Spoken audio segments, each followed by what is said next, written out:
Blog Talk Radio.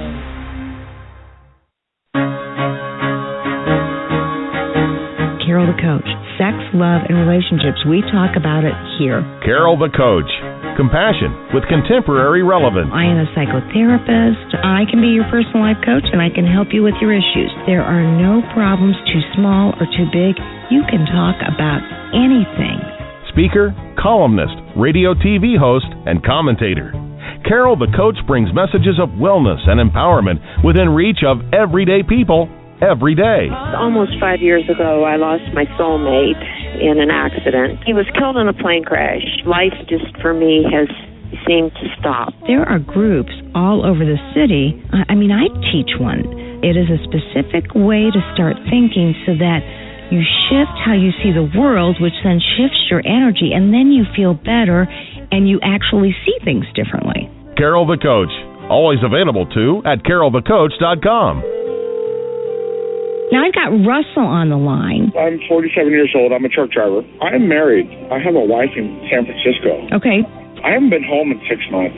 My thing is, I don't know if I have a sex addiction or what the problem is. Why do I want what I can't have? And as soon as I can have it, I don't want it anymore. You're right on target when you say, I don't know if I have a sexual addiction. Well, guess what? Yes, you do. And you know what? That's my specialty, Russell. So you're at the right place. Continue. I meet women online, and I'm in a different part of the country. I travel all 48 states, so I love sex. I hear self-esteem issues. You never felt good enough, and you didn't feel like you were getting what you should have then, and you're reenacting that now. Do you want to change that about yourself? You get what you need. Oh, yeah. Hey, this is Carol Jurgensen-Sheets. Happy holidays to you. I'm Carol the Coach, and I am here talking to you tonight about sexual addiction. And you know, as Russell just indicated, he had a lot of what we call collateral indicators for that illness. And it's kind of interesting because my basic question to both men and women is, why do you think you're a sex addict? And most of them say things like, well, I've experienced a lot of trauma as a child, or, wow, I came from a rigid and disengaged family. And it said they didn't get their needs met and figured out that by distracting themselves, by self-soothing with sex, by redirecting their pain, they got into a compulsive behavior that ended up really backfiring on them. And when you create that compulsive behavior, what ends up happening is that you can become predisposed to sexual addiction. And that means that you have to heal the wounds or improve that sense of intimacy in your own relationships currently if you stand a chance of getting healthy. And that's what this show's all about. I interview experts all over the world on what they can do to get healthy and make their lives better and then take their life to the next level. And so we've got an exciting year in 2016. I'm going to be interviewing a lot of people who really know their stuff, have done research in the field, are shame experts. And boy, I can't tell you, when you listen to the experts, it helps you to really feel better about your own situation. You get an understanding, and when you find understanding, information is power. And then when I talk to you about the resources out there that are available to you, whether it's books or clinics or workshops or intensives, there's something called an intensive outpatient program. And in the world of sexual addiction, it typically means 4, 5, 6, 7, 8 days of treatment. And then if you have to do residential treatment, that usually means 30 to 45 days of intensive treatment. I know I was talking to a young man a couple of days ago, and I said to him, our therapy is going to help, but it's not going to be enough. And, I've worked with a couple of thousand sex addicts clinically, and I've probably only made the referral to go inpatient or residential treatment, maybe two handfuls of times. And I said, you're somebody that isn't probably going to get better until you get some intensive work. Now, if I had my druthers, I would have everybody to get away and really focus on themselves for 30 to 45 days. And, with any addiction, the more intensive work you do on yourself, the faster you heal. He, of course, said, I don't want to spend the money. And I said to him, you know what? I've got bad teeth. I was born with bad teeth. I mean, I had braces, and by the time I was 14 and those braces were off, they actually told me that I needed over 230 fillings. They couldn't tell. Anybody who looked at me said, oh, you got beautiful teeth. But I mean, I have a condition, and it causes bad teeth. And so by the time I was 50, I had to have implants. And I had 7 implants put into my mouth. And those implants cost me $18,000, and insurance didn't pay. Now, I didn't want to spend that money on my mouth. And I fought it for a little while, maybe about 6 months, kind of arguing, do I really have to do it? I'll just keep having the dental work done. I go to the dentist like 3 times a year. I do all the preventive. Then I realized, you know what? You need to do what's going to work long term and be in your best interest. So now I joke. I got a used car in my mouth. And these implants have been fabulous. I no longer have to worry about dental decay on those teeth. And, yes, it was a lot of money, and it was worth every penny. And if I had an addiction, and I was really struggling, and I was relapsing or slipping all the time, and those 10 recovery tools weren't working, maybe because I couldn't get my life together enough to do the 10 recovery tools, I would go into intensive treatment and get the job done. I mean, it's not a magic wand. I'm not here to tell you, if you go into treatment, you'll no longer have a sex addiction. You always have a sex addiction. Being in recovery and really understanding yourself and doing the hard work pays off. That's what I promise. So that's why places like Elements and the Ranch and Keystone and Capstone and Meadows, they're all incredible.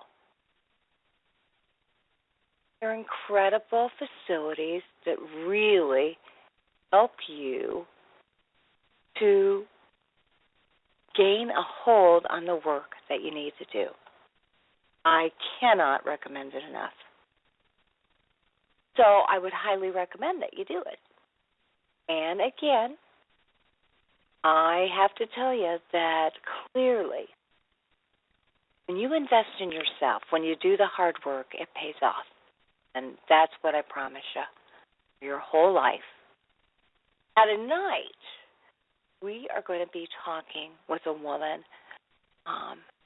and she's doing the thing that I would love to do. I have been so enamored with Brené Brown's work on shame.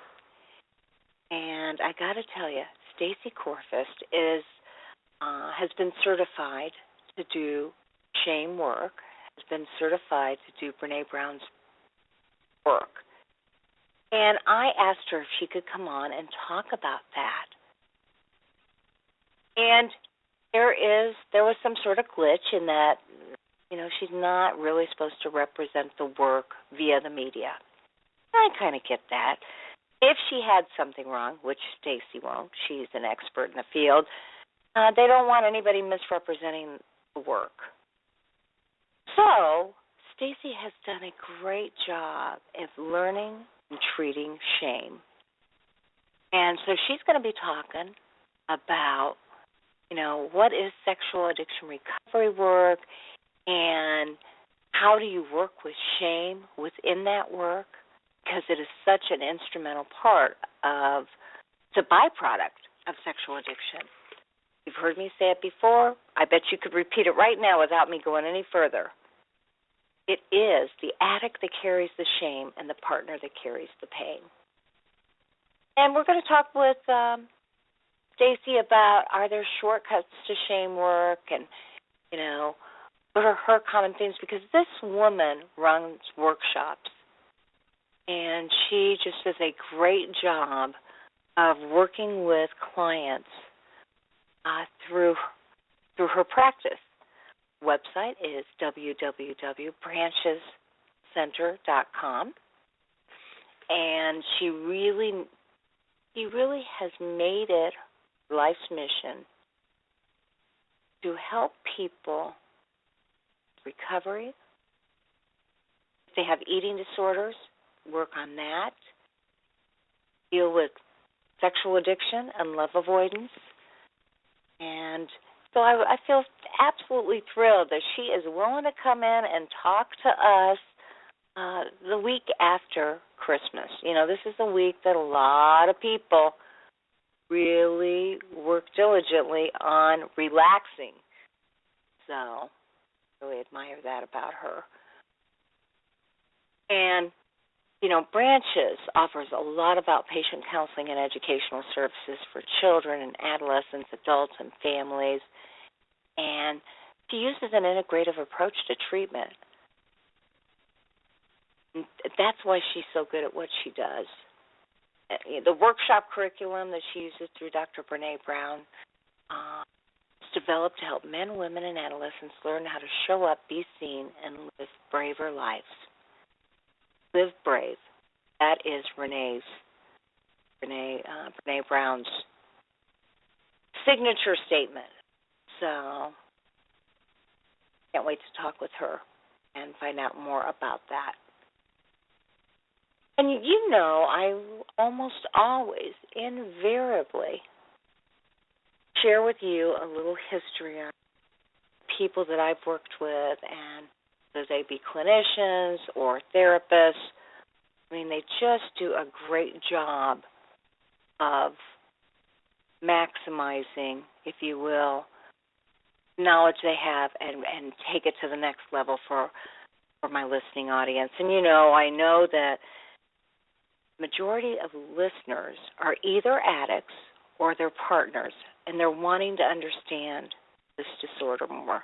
So that's what this show is about. It's about explaining what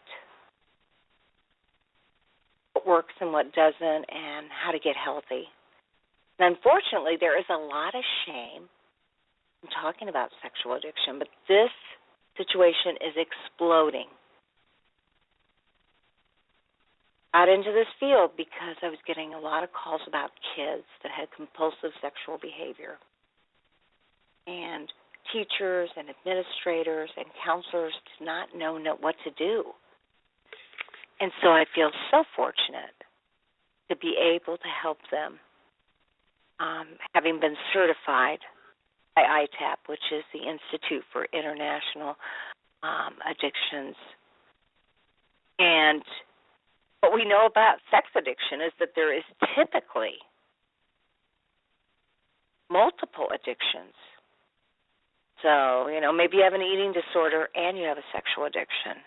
Maybe you're sexually anorexic and you have an eating disorder. Maybe you are an overspender or you have a gambling addiction. Perhaps you're a workaholic.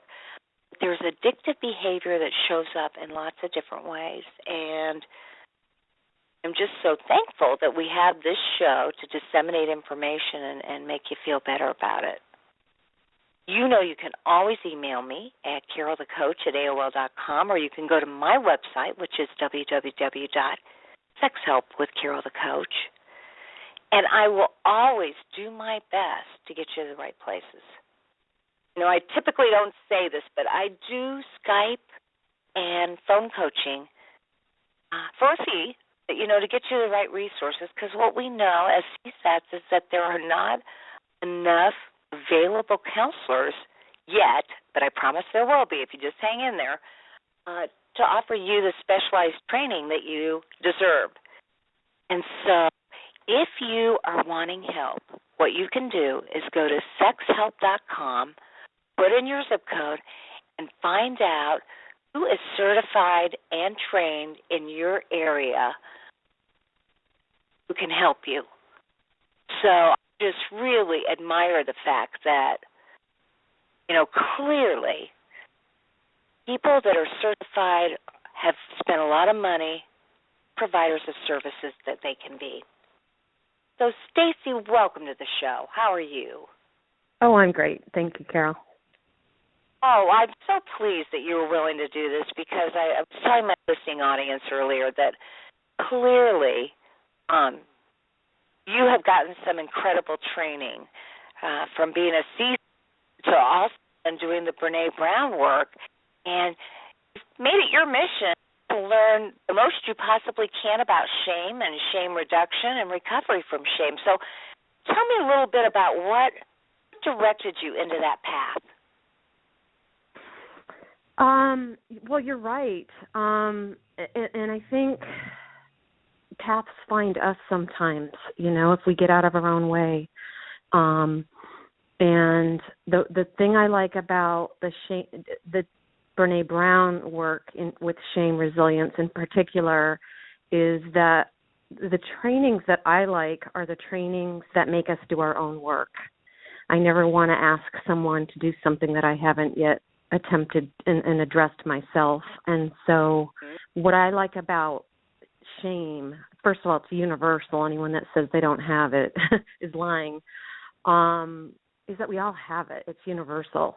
And so, it's kind of, you're right. I only caught the tail end of your intro about, the amount of money that we spend in our trainings and such. It's really, a perk because we get to do our own work as well. And so the thing I like about the shame work is, you can never get enough of that for yourself. Oh, I 100% agree. So you said this work kind of found you, and how is this work different from other clinical types of work, let's say from PM Melody or from our CSAT training or whatever? Yeah, because I've done several. I've done PM Melody's, codependency model. I've done that. I've done sensory motor work, Pat Ogden's work. I've worked with Dan Siegel, his interpersonal neurobiology. I guess what I'd have to say, that's a tough question to answer so simply, is that it provides a language, a universal language to use. I think that this work integrates very, very well in the addiction culture and the CSAT culture. So those struggling with sex addiction, partners of sex addiction trauma, I think this model provides a language because it really unfolds shame. People you can hear about shame. There's a lot of work on resilience and happiness, positive psychology now. But what I like about this model is it actually provides a deeper language to use because sometimes we overuse, as you know, the word codependency. So the difference between this model and some of the others is it really unwraps that vocabulary and language. Got it. And now how do you integrate this kind of work with the 12 steps and sexual addiction recovery work? Yeah, so, there's several books and information out there on shame. The work that I've been involved in most recently is Brene Brown's work. Most people have heard her TED Talks and have read her books, etc. And first of all, Brene comes from an addiction clinical field, so she's worked in the field.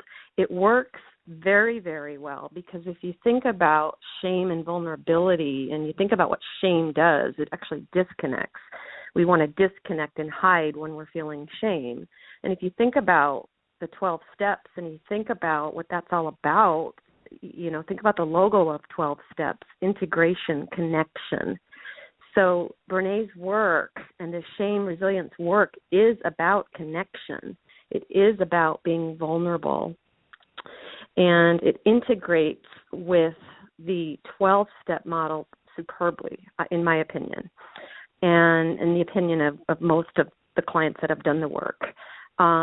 With the sex addiction recovery, again, if they're going through the work with the 12 steps, I just mentioned about that. But if they're not, if it's sex addiction clients and partners and spouses working through sex addiction, it also fits very well because, again, remember there's a language to use. It's not just this theme. There's a language. It's really unwrapping how it works. And if it's a couple going through sex addiction recovery, they can provide a language and they can understand their shame triggers in themselves and in each other. So it's been very, very exciting.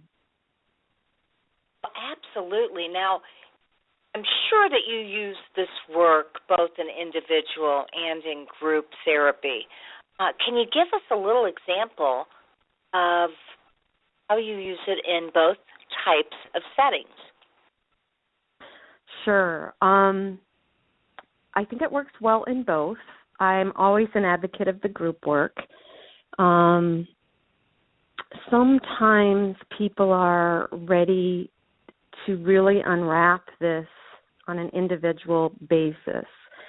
In doing this model and in working with shame, resilience, I'll get to it in a minute, what and all it entails, but working with it individually really involves recognizing what are your shame triggers, how do you experience that in yourself, and maybe in a minute I can back up and explain how I introduce this to people, especially people in recovery, sex addiction recovery, etc., to really get them to understand, why and how this model works. But individually it might be to understand their shame triggers, how they experience shame in their bodies. First of all, they might not be ready for the group work because of the amount of trauma that's surfacing. If it's a partner, just post-discovery, they might not really be resourced enough, so they might need to do that work individually and really understand and wrap themselves around their shame triggers, how to resource those triggers, how to recognize what that is, what's the difference between shame and guilt, etc. So that's a little bit individual. I know I'm sort of jumping ahead, but the group work is just phenomenal because remember, especially in the 12-step work, it's really about honesty, integrity, connection, speaking up. What I'd have to say with the group work, and I'm sure many people on the call or listening can really understand, and I see this all the time, is group work is phenomenal, but when you're talking about sex addiction, and you're talking about, let's just say, the sex addict who is in recovery, early in recovery, doing their group work, it's so important to be amongst people that understand, because in this shame work, there's this concept of fitting in and belonging. And if you're just going to an AA meeting, doing your work, but you're really not disclosing your, quote, secrets, you're just fitting in. You're not belonging, and that's not shame resiliency work. The same goes true for the partners in group work as well. It's really, really important when you do this kind of work to go to a group where you can belong, take risks, be vulnerable, and belong and not just fit in. Because if you're just fitting in and not sharing and not opening up or not feeling like your problem is on the same level as theirs, you're already putting yourself in a one-down position, and it's really not helpful. So the work can be phenomenal, but it's really important to find a safe group to do this work with. Sorry for that long answer. Yeah, because obviously just by being a part of the group, you have reduced some of the shame because there are people there that feel the same way, so you're not alone, or have gotten past some of the shame, so it gives you hope, strength, and recovery. I agree. Groups are so powerful, and a lot of people go, "Oh, work. There's a lot of work in groups," but I actually believe that there's less work for me in groups because there's so much positive feedback that is given in groups that has nothing to do with me. The wonderful thing is you can do your work vicariously through others in groups. Somebody might be sharing. It might not be the exact piece that matches you, but they're sharing that deeper somatic experience that you can heal through listening and giving feedback in. And so the interesting thing about group or treatment for those that have to go inpatient or higher level of care or do workshops, intensities, etc., is that, shame starts at the very beginning, right at the start of recovery, when I also treat eating disorders. So a lot of times the talk and the chatter is, I'll go to that recover. I'll go to that and get that treatment, but I'm going to lose 10 pounds first, If you're an addict, I'll go into treatment, but when? And for sex addiction, it might be, I'm going to open up and be vulnerable. I'll show up in recovery, but I'm really not going to unfold these secrets until I'm certain that my wife's not going to leave me or my spouse isn't going to leave me. So this whole idea of shame, and it's really about vulnerability, really starts right from the start. Yeah, I couldn't agree with you more. Now, you had talked about, you didn't call it shame reduction. Did you call it shame resilience? Resilience. Yeah, that's a new term. Can you explain to our listening audience what is? It almost seems like an oxymoron: shame and resilience. Yeah, because it's really a revolution. It's really, we are, really making a movement here. And it's really not about taking shame away. It's a revolution of resilience. It's a revolution of, sort of owning our feelings, not avoiding them. And so shame resilience is actually a practice. It's a practice. It's a verb, kind of like love is a verb. Shame resilience is a verb, and it's a verb and a practice of recognizing your triggers, knowing what's going on. In a minute, I can talk about knowing if it's shame, if it's guilt, what's going on, how to recognize it in the body, how to care for yourself, how to set boundaries for yourself. So again, doesn't this all sound really similar to the 12-step practice? It can be a spirituality of such. So shame resiliency is really about a practice, and a very informed, purposeful practice. Okay, so give me an example of working with somebody towards shame resilience and how you would know if he or she are making progress. Okay. Let me think for a second and try to apply it. Well, I have an example that's come up recently, and let me think if that's a good one or not. Shame resiliency. And it might be, well, here we go. The holidays just came, okay? So practicing shame resiliency in a family system over the holidays, I'm sure lots of people can relate to that. I feel like I'm 12 years old the minute I step foot in my family again, And in a minute, if I don't recognize, those triggers going on in me, I'll be my 15-year-old self all over again. So someone in recovery might recognize when they're practicing shame resilience, when instead of going into old communication dynamics, instead of going along with Uncle Joe, who's mocking and putting, let's just say, heavy people on TV down, instead of sort of mocking people like that, and instead of joining in, because that might have been what you did to sort of be safe, so you're not next on the chopping block, you might sort of join in that. So shame resiliency skills in recovery are when you're recognizing, I don't like that feeling I'm getting. What's going on? I know what's going on because I recognize this feeling. I don't know what's going on with Uncle Joe right now. Something is. But first of all, I'm recognizing this pit in my stomach, and I'm recognizing, like, yuck, I'm shrinking. I'm getting warm. I have a lump in my throat.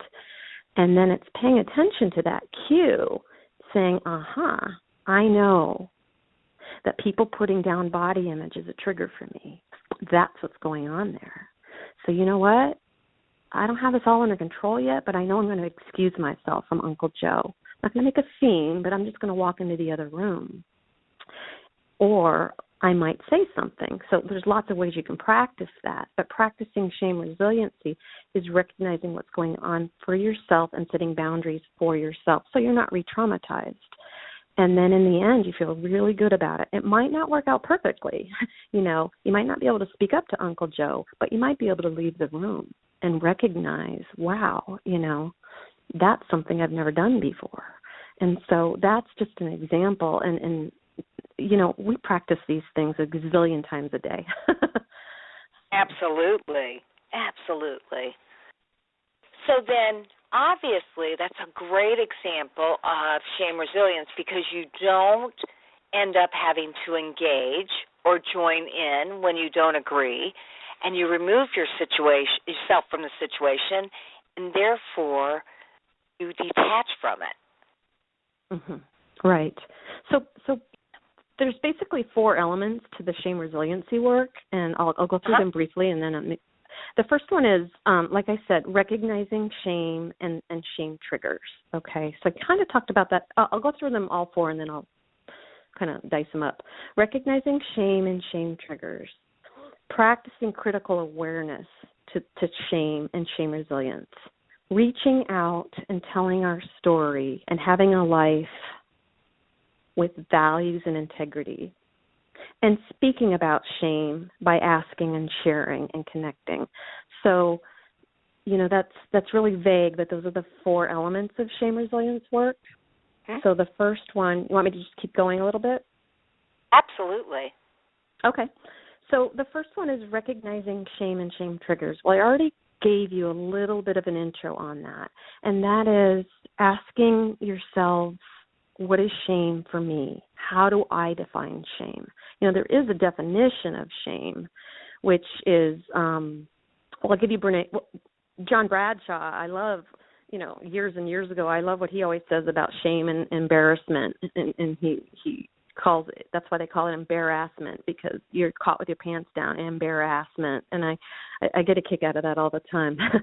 But Brene Brown's definition of shame is that intense, painful feeling or experience of believing that we're flawed and unworthy of even belonging, and that somehow we feel like we're just a mess and bad, and the focus is on the self, not the behavior. And so it never leads us towards a positive experience. So Brene Brown has a little bit of a differing sort of viewpoint on shame. And I think this is important when you work with anybody, the therapist, the coach, the colleague, the spouse, on understanding sort of what vocabulary and definition of shame you're using. Because a lot of people talk about shame, but what they're really doing is they're really talking about guilt. Guilt is I've done bad. Shame is I am bad. And so according to Brene, I can't think of anything good that would ever come from I am bad. And so it's really important to understand that and turn it into, I did something bad. That's my behavior, not me. And so there's a little bit of a difference going on, like you said, with some of the other information out in the field. And so it's really important to understand, what definition you're using. And so recognizing shame and how that is in your body, and kind of I'll call it fun, shame work fun. Right. Assignment to do is to draw like a not a stick figure, but like a gingerbread man on a piece of paper, and draw how you experience shame in your body, because everybody does it differently, but there are some universals, just a warm wash all over you, shrinking, your throat getting choked up. So the first resilience piece about recognizing shame is recognizing how you feel it in your body. I'm guessing you do a lot of work on the trauma pieces, in some of your shows. And so there's so much out there about the somatic part. So we can talk about shame, and that's critical, and maybe I can talk about that in a second, but also how we experience it in our bodies, because sometimes our bodies are telling us stuff that we are not ready to, listen to. So time slows down, chest gets really tight, hot, your throat gets all choked up. So everybody's got different shame triggers. So I think that that's really, really important to understand, because back to our Uncle Joe exercise, or example, Uncle Joe's just going on criticizing people, putting people down. You're not really sure what's going on.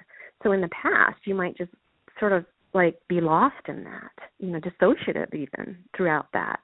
But now you've recognized your shame triggers in your body somatically. So now when I feel this lump in my throat, or when I just feel lightheaded all of a sudden, I better pay attention to that.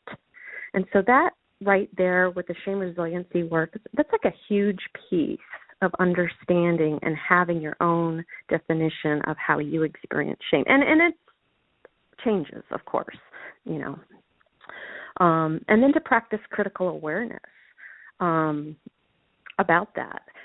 Practice critical awareness. What are the ways you defend from shame?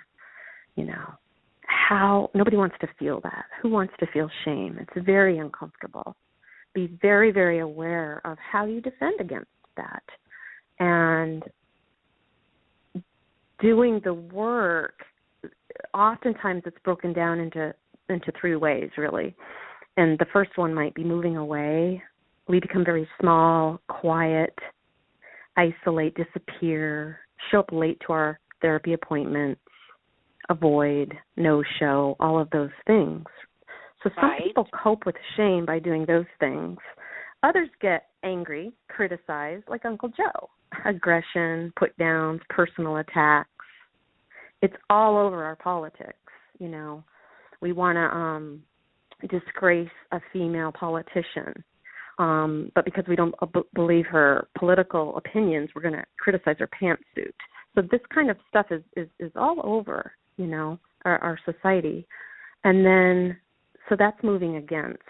And the third way that we defend ourselves inappropriately is moving towards. And those are the people pleasers, the sucker-uppers, the perfectionists, And so as part of this critical awareness within ourselves, it's really important to understand the ways we armor up against it so that we can recognize that as well.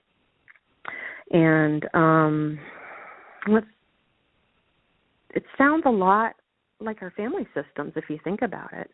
So a lot of this work is really looking developmentally down the line, which, we all know.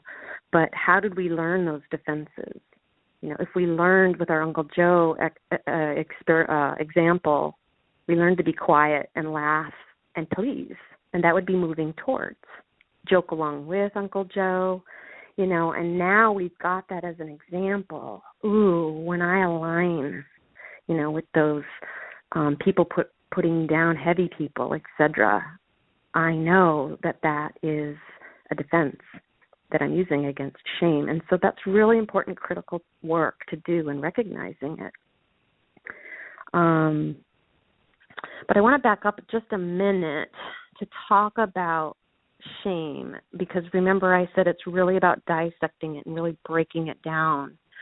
And it's not just talking about this warm wash of a feeling. It's really, like I said, shame, I am bad, and the focus is on ourselves. Guilt, I did bad, and the focus is on others. Well, we've got a couple other things, too, which are really important. One is humiliation. Humiliation is when somebody disgraced you, maybe put you down, but the difference is for that, you didn't deserve it. You're like, hey, I didn't deserve the way you're talking to me like that, And then the next one is embarrassment. And embarrassment is this sense of universal sense. Like, who hasn't walked out of the bathroom with toilet paper? Who hasn't gone through an event, come home to find a big, huge hunk of broccoli in your teeth, And so those are sort of fleeting, universal experiences.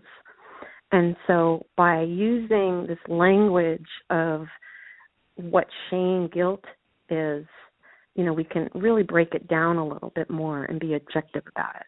Because as trauma work, I don't know if we have time to get into that, as with trauma work, the naming it to taming it is absolutely important with shame work as well, because it's developmental in many ways to trauma. And so to name it, to tame it, is using your cognitive facets of your brain to sort of slow down that amygdala, slow down that trauma response.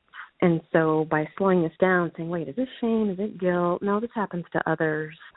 You can really, really get into that window of tolerance to process some of those more difficult, shameful moments. Well, I know that so many of our listeners have experienced a lot of shame as a result of trauma. And then obviously as they reenact that trauma in their own way, then they feel even more shame. It's just layers upon layers upon layers of shame. So I would love to hear what your definition is of trauma and how you see that playing itself out in sexual addiction. Ooh, okay, that's a doozy. Trauma, I really like Pia's, I won't get it perfectly, anything less than nurturing is traumatic.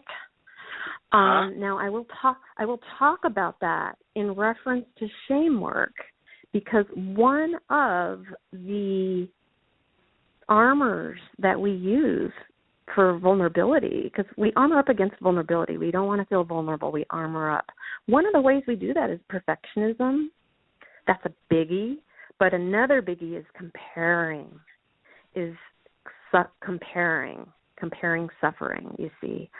And so there is this whole concept of big T's and little T's, et cetera, and I definitely support all of that. But in reference to how sort of traumas sort of interact with this work, it's really important, again, with the group. It's so common for somebody to say, oh, well, I didn't have that going on, so I don't have a right to speak up, So I think with this work, it's anything less than nurturing is trauma.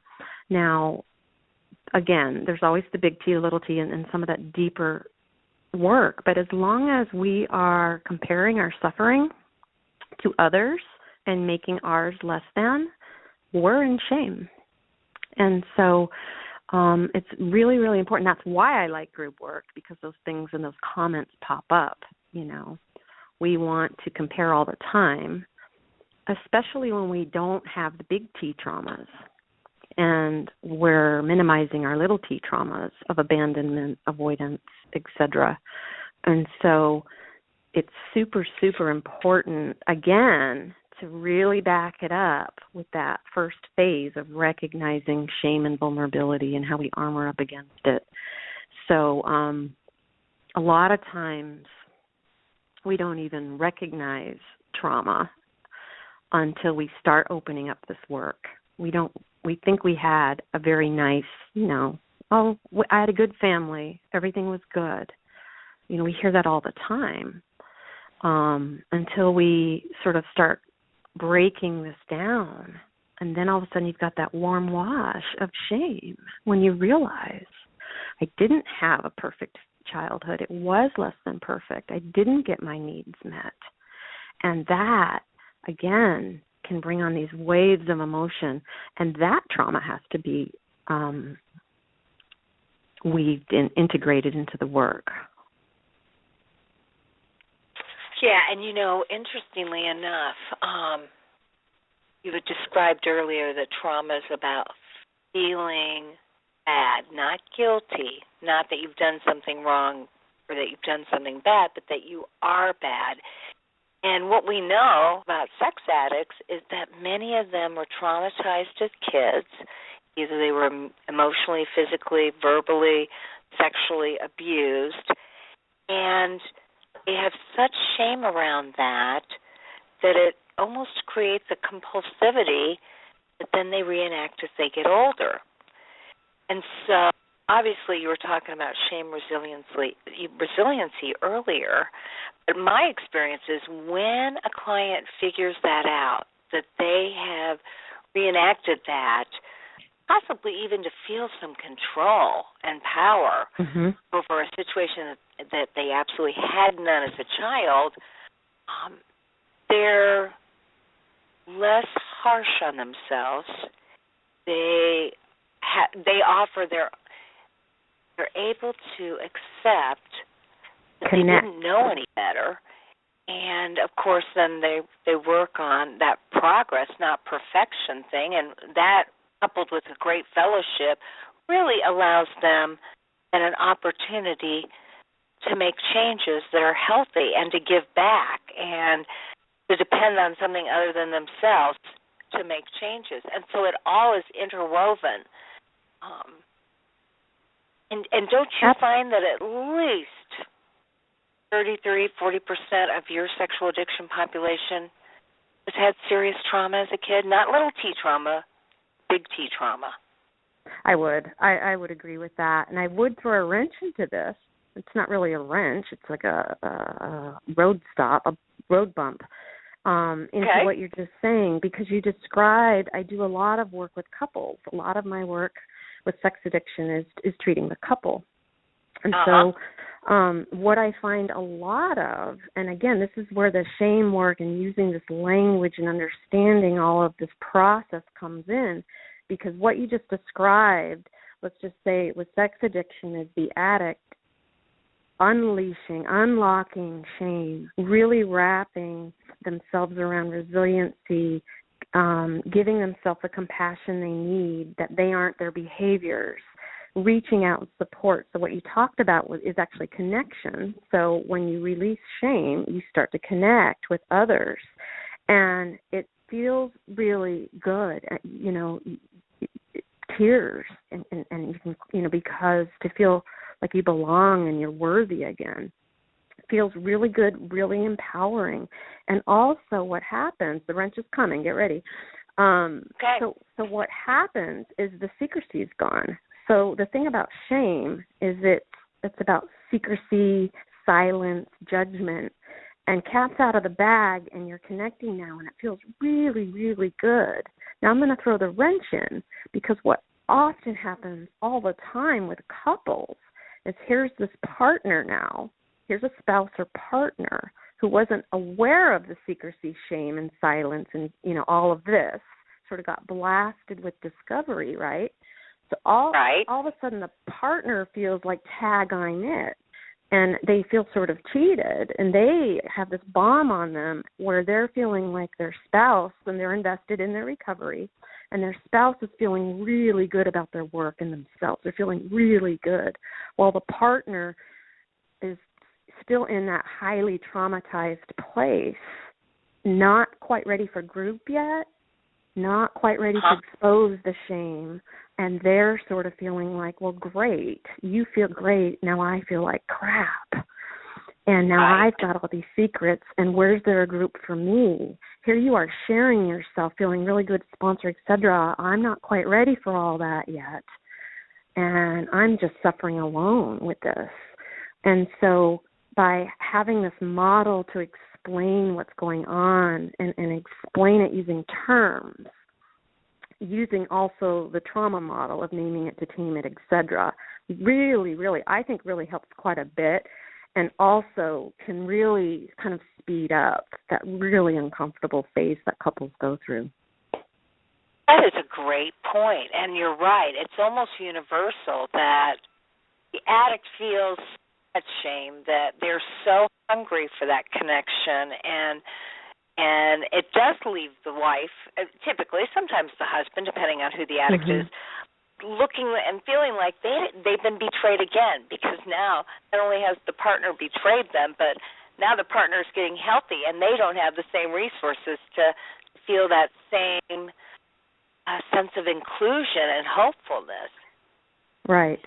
And so to have this model and also using, the codependence model and the trauma model also, because what happens and then to open up with some of this hyperarousal, hypoarousal with trauma just so quickly. You know, we've got a couple different ways we deal with trauma and we deal with shame, and one is to be hyperaroused and panic attacks, anxiety, can't stop talking about it. Now let me just speak on the partner from that betrayal trauma that happens, okay? And by the way, the betrayal traumas, they happen in the brain the same way as a physical trauma would happen or a sexual trauma would happen. In the brain, it's the same. So in the brain, I don't think there's a big T, little t. It's trauma. And so there's different ways that people sort of respond to trauma. And one might be hyperarousal, early after discovery, and one might be shut down, hypoarousal, you see. And it might just be flat, numb, you know.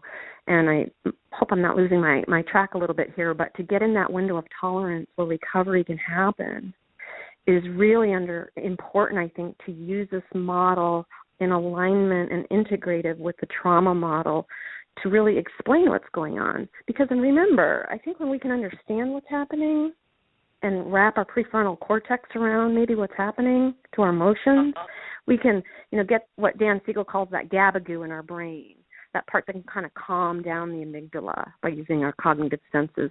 So I can't emphasize enough about, you know, like the psychoeducation piece on all of this. And so when I explain this to the couples, what's going on, like they really get it, and I really think it saves me many, many appointments. Well, good point, as well as, again, it gives everybody a little bit more hope because the partner understands why he or she is feeling so frustrated. And the addict feels better understood, too, because you know as well as I do that let's just say it's a male addict, and he's feeling happy and like he's finally found a resource and he's going to get better. And the wife is even angrier at him for his recovery. And it's like, wait a minute, I'm doing everything right, and you're more mad at me today than you were when you first found out. So, and right, point, and I'll insert there that, again, because I've already done, you know, the beginning pieces of this would be a time for the example you just shared would be to explain, now with what you just said, where the partner's getting even more angry, because I think you said the husband in this example is getting happy and peaceful, so it's making her more angry and maybe exploding or whatever, I would ask, does that sound like moving away, retreating? Does that sound like sucking up, moving toward? Or does that sound like a moving against, to put down? And is that sort of a armoring up against shame? And you have to be really careful with that. But again, remember, because we use the language, they might not be so emotionally reactive. And so by using the language and providing these examples and these definitions can really help.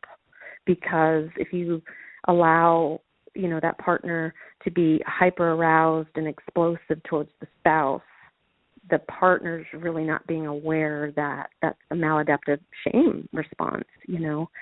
So that's kind of how it all fits together. It's very, very helpful with couples.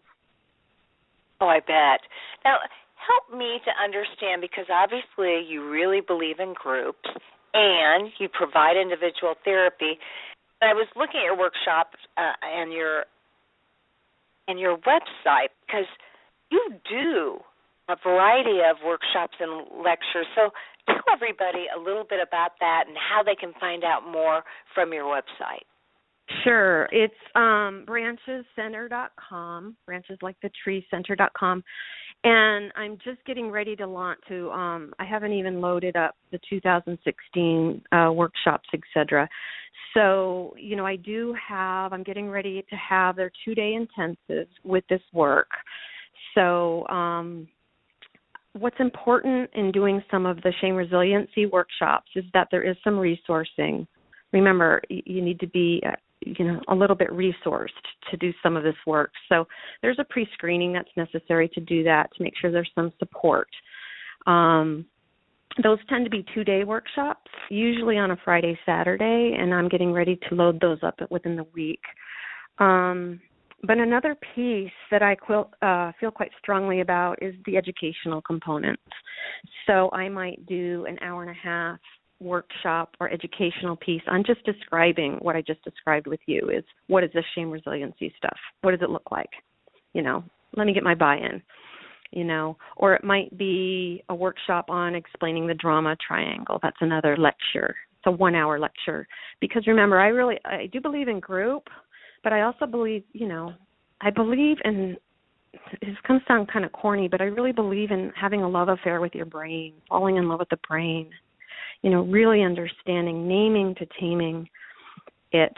And so I really, really love doing, a 1-hour educational workshop on what is the drama triangle, what is shame resilience, etc., eating disorder, recovery, etc. So that's, and then of course there's, outpatient work, etc. But the group work, the workshops, and the educational pieces are sort of a love of mine. Excellent. And so, again, they can go to branches.com and look at what you have to offer. And your next workshop that you're going to be offering is what?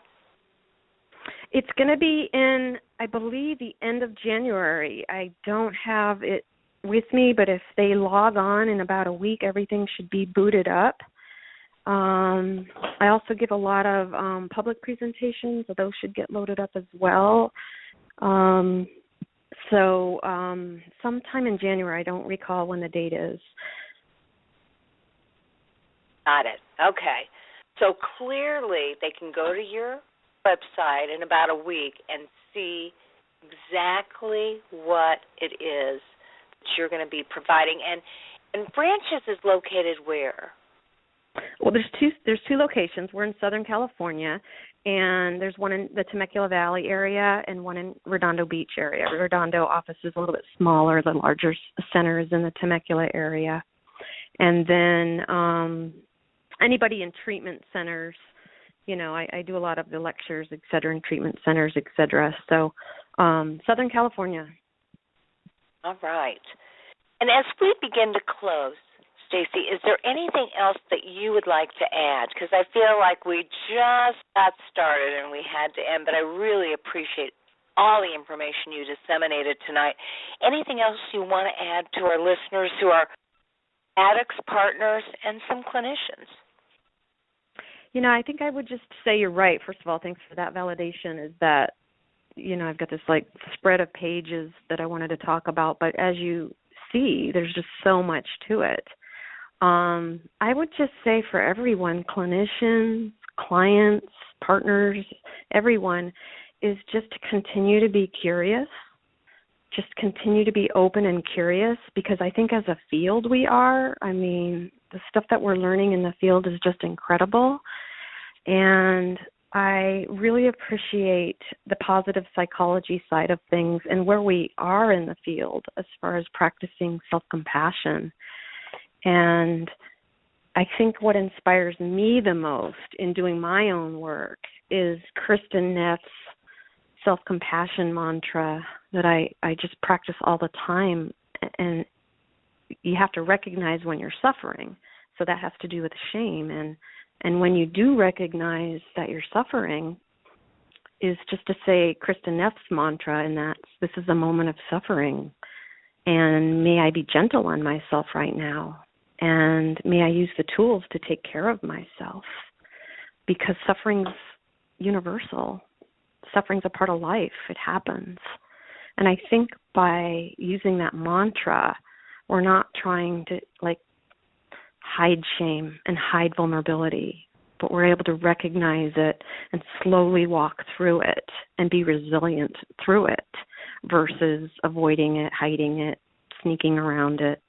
And so I would just say, the practice of self-compassion and mindfulness is a biggie.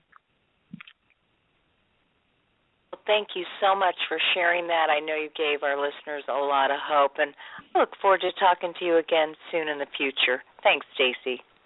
Thanks, Carol. Good night. Good night. So there I was, again, talking to a very wise woman who has made it her mission to help people with self-compassion. And again, that was Stacy. You can reach her at Stacy at branchescenter.com. That's STACY at branchescenter.com. And you can go to her website, which is branchescenter.com. Really an expert in the field of compassion, resiliency, shame resiliency, and Brene Brown's work. Really appreciated her time tonight. Really appreciate your time. So, hey, we'll catch up with you again next week, same place, same time. And as I say at the end of every show, there's only going to be one of you at all times. So fearlessly have the courage to be yourself. We'll catch up with you next week. And do have a great one. Talk to you later.